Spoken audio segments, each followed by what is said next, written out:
Après quelques expériences bancales avec les bras robotiques, Aïe, aïe, aïe, aïe, aïe, aïe. j'ai mis cette idée de projet de côté. Sauf qu'il n'y a pas si longtemps, un nouveau hat pour Raspberry Pi, en collaboration avec Lego, est sorti. C'est donc l'occasion parfaite de faire par exemple une main capable de jouer à pierre, papier, ciseaux.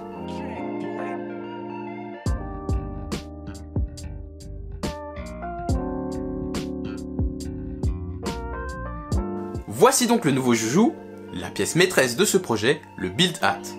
C'est une extension qui fonctionne sur toutes les cartes Raspberry Pi à 40 broches GPIO, notamment le Raspberry Pi 4 et le Raspberry Pi 0. Elle permet de contrôler jusqu'à 4 moteurs et capteurs Lego, y compris ceux du modèle Lego Mindstorm. Par contre, les moteurs Lego techniques nécessitent plus de puissance. Il faut donc une alimentation externe capable d'aller jusqu'à 7,5 volts pour pouvoir piloter ces moteurs. Sinon, il existe aussi le Build Hat Power Supply qui donne en sortie 8 volts et 6 ampères, de quoi alimenter à la fois le Build Hat, les moteurs ainsi que le Raspberry Pi. C'est un accessoire très intéressant qui va nous permettre d'augmenter la durée d'utilisation des modules Lego. Et justement, sans attendre plus longtemps, je vais commencer par construire la main robotique à l'aide de mon module Lego Mindstorm. Si tu ne sais pas ce que c'est le Lego Mindstorm, je te mets la vidéo présentation quelque part sur l'écran et tu pourras la voir juste après celle-ci. Allez, c'est parti!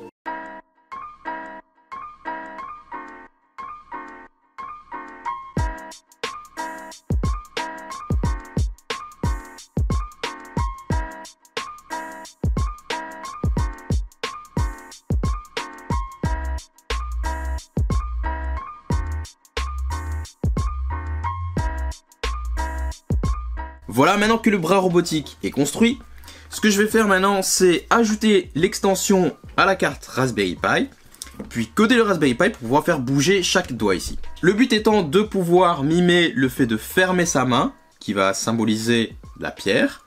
Donc il faudra juste abaisser le tout.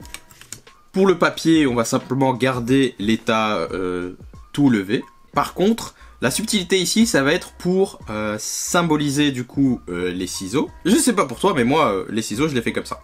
Mais, dans notre cas ici, vu que l'annulaire et le majeur sont reliés par le même moteur, on va devoir utiliser simplement une autre manière de symboliser les ciseaux. Donc on peut par exemple abaisser ici l'auriculaire, le pouce, garder le pouce comme ça, pardon, et abaisser les deux.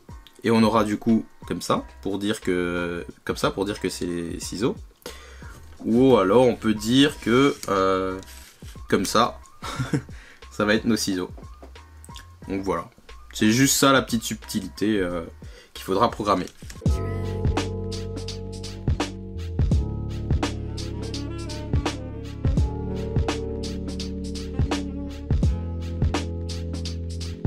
Voilà, le code est fait, maintenant on va tester tout ça.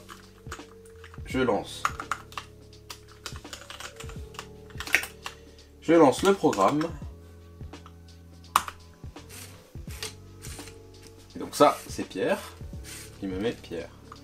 Donc là, au lieu de choisir du coup la pierre, qui est 0, on va par exemple, le papier c'est pas intéressant, on va par exemple du coup choisir les ciseaux. On va voir. Hop.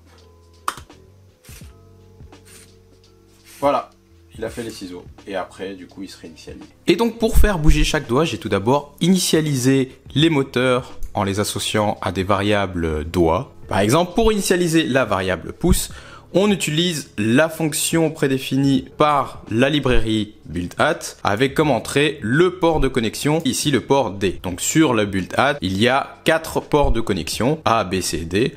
Après avoir initialisé ces 4 variables, on va pouvoir, suivant les cas, faire bouger chaque moteur. Par exemple ici, lorsqu'on est dans le cas de la pierre, on applique la méthode run2position en spécifiant l'angle à la variable temp moteur, qui fait donc bouger le moteur qui est associé au pouce. Et ainsi de suite pour les autres doigts.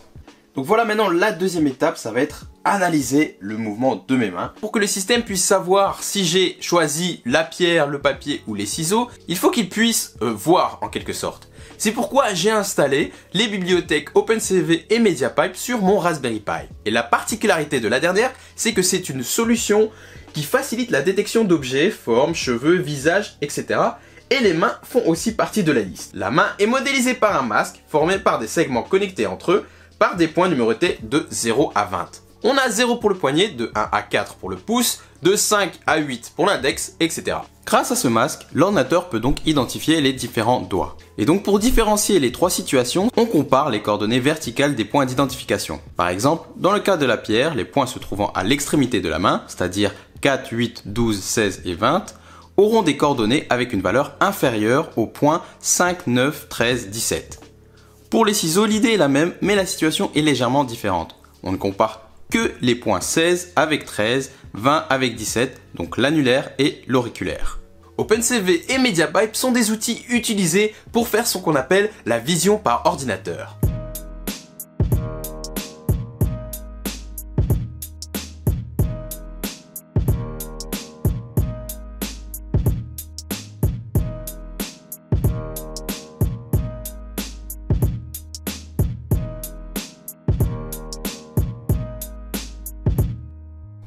Wow, une pause s'impose. J'étais en train de faire le montage de la vidéo là. Et c'est une dinguerie. C'est une dinguerie ce qui se passe. Il y a genre 2 semaines, on était à 100 abonnés sur Instagram. Et là maintenant, on vient d'atteindre les 15K abonnés sur Insta. C'est ouf. Tout ça, c'est grâce à cette vidéo. 90 millions de vues.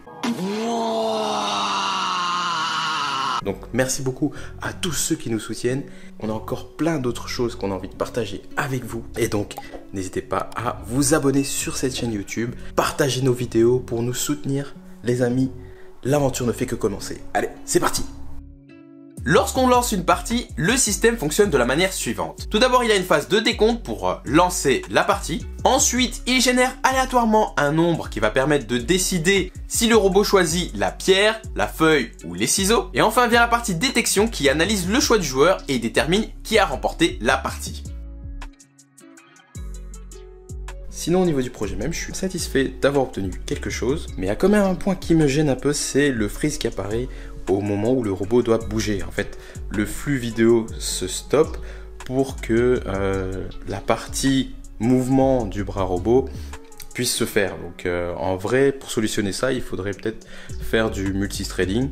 Mais bon, c'était déjà assez fonctionnel. C'est qu'un prototype, c'est pas un produit fini, bien sûr. Hein, on le répète.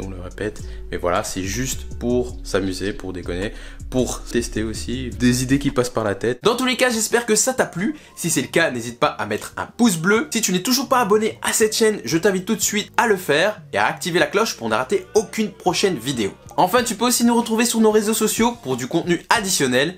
Sur ce, je te dis à la prochaine. Allez, ciao!